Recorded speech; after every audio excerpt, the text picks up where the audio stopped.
Topic 2-1, adding and subtracting polynomials. All right, we're going to talk about the different between monomial, polynomial, binomial, trinomial, and all those can be referenced in our Holt textbook, Chapter 7, Section 6, starting on page 484. Okay, when you're talking about monomials, you're thinking in terms of just one term. So let's give examples. This is just putting down some examples of this. This would be like 2x squared. I'm separating these by commas. These aren't put together. They're one term. 3x squared y squared. Even though there's two variables, it's still a monomial. Negatives can be monomials with one variable, two variables, it wouldn't matter.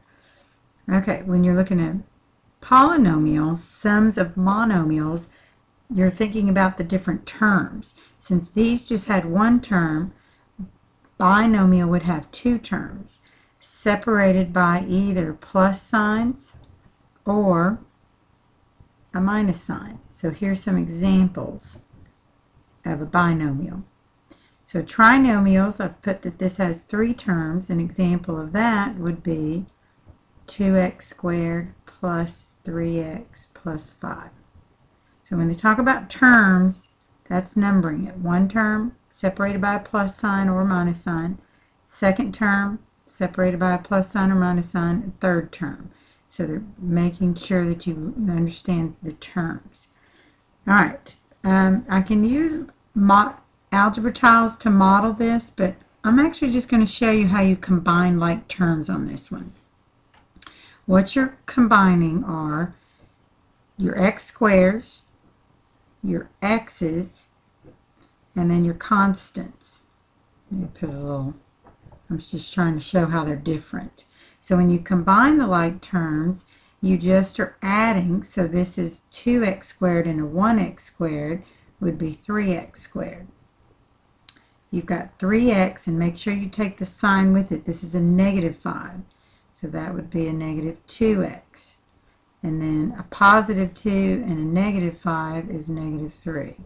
You got to remember your integer rules. If you need to take a moment and review with your teacher how integers work, do so now. All right, you can use the algebra tiles to model this. We're actually going to do that in a few later topics, but for this one we're going to take the opposite sign of, because this is subtraction, this one was addition, you're subtracting this whole grouped polynomial, and that's like distributing out a negative 1. To that you'd multiply, negative 1 to a negative 4x you would multiply, and also to a positive 1.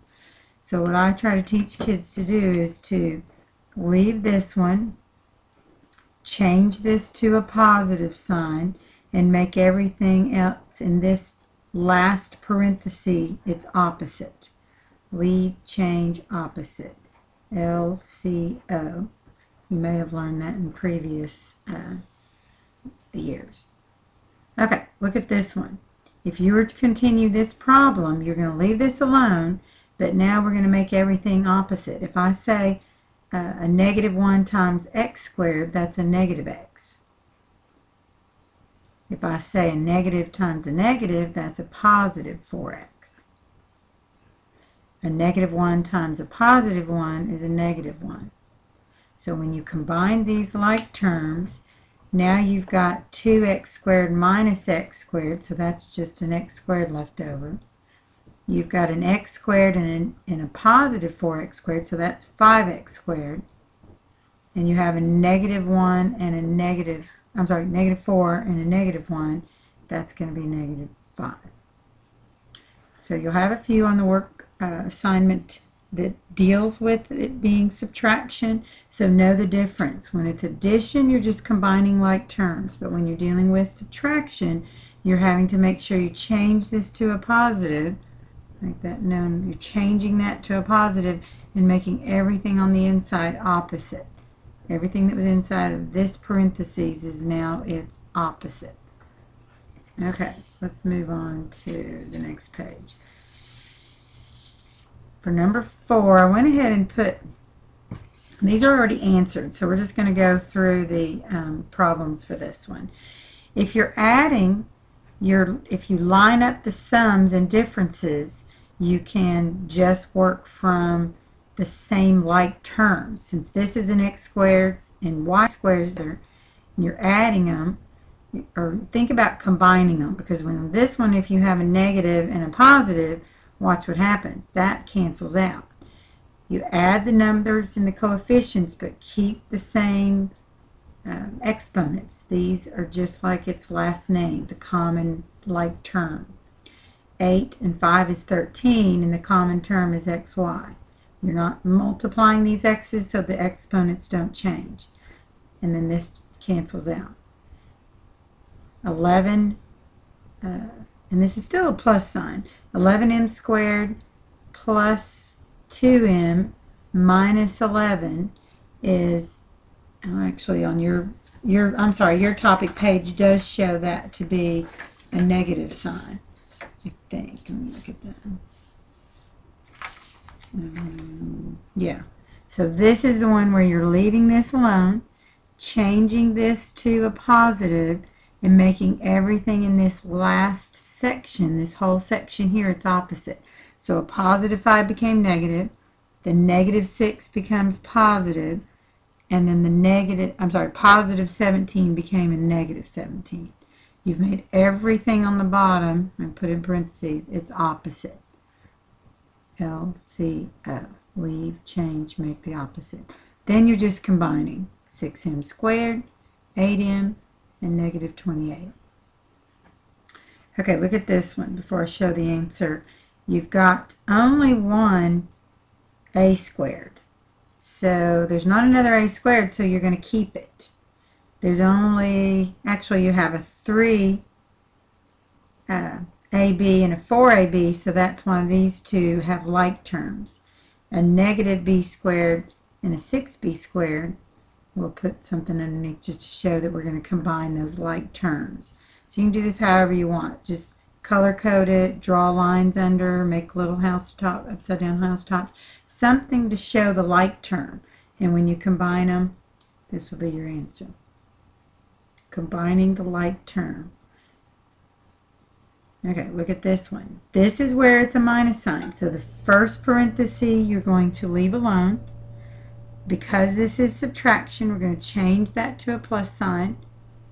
And then everything inside of this parenthesis is made its opposite. So this becomes a negative 2y. This becomes a positive 4y. This becomes a negative 3. I'll show that right there. Again, mark like terms with markings to show what you're going to combine. And then there's your answer.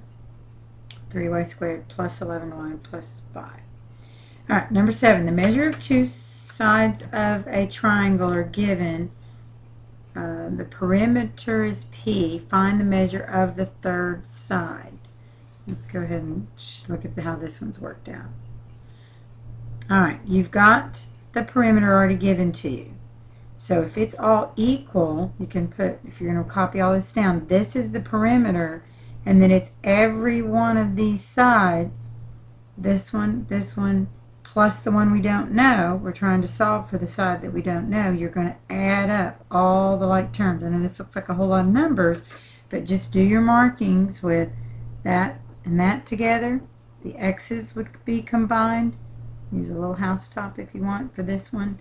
And know that you're going to just continue to combine. Just please make sure that you take the sign that's in front of it. That's a negative 5 and a positive 6 makes a positive 1.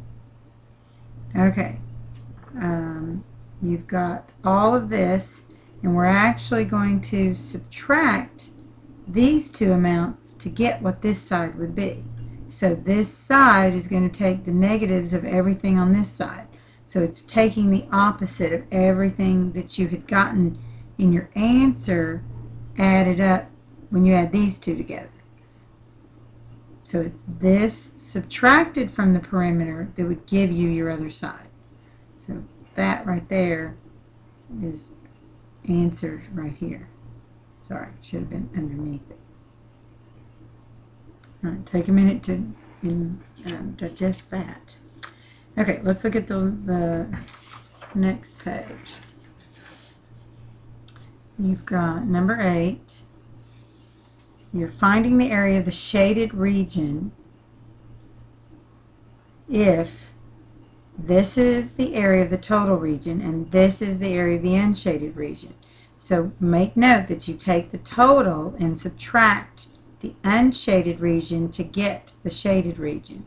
So because that's what they gave you for this is the unshaded. So the unshaded region, this 3x squared plus y squared, is this section right here. So follow the steps, combining like terms. Make sure you study that. Notice how they marked like terms to add. And then they've subtracted, so that's like leaving this alone, changing this to a plus sign, and making everything opposite. That became a negative 3x squared, and this becomes a negative y squared. Okay, the next one, when you're finding the total area, make note that you're going to add all the areas together.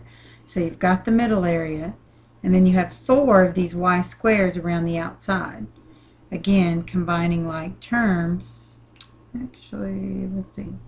Is there a like term? Yeah, this one and this one's going to have to be combined to get 5y squared.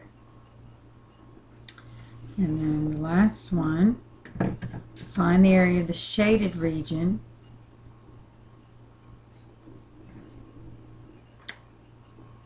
if the total region is this.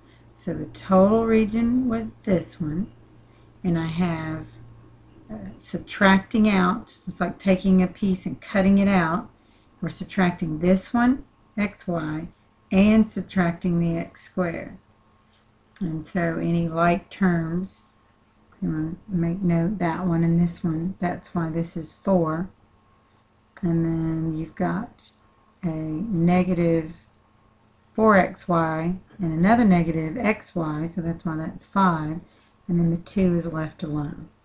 So keeping your terms separate, and a lot of times you want to put each of these into descending order, usually starting with your first variable in the alphabet. That's why this one started with the x squared and ended with the y squared. But we can talk a little bit about that later too. That concludes 2-1.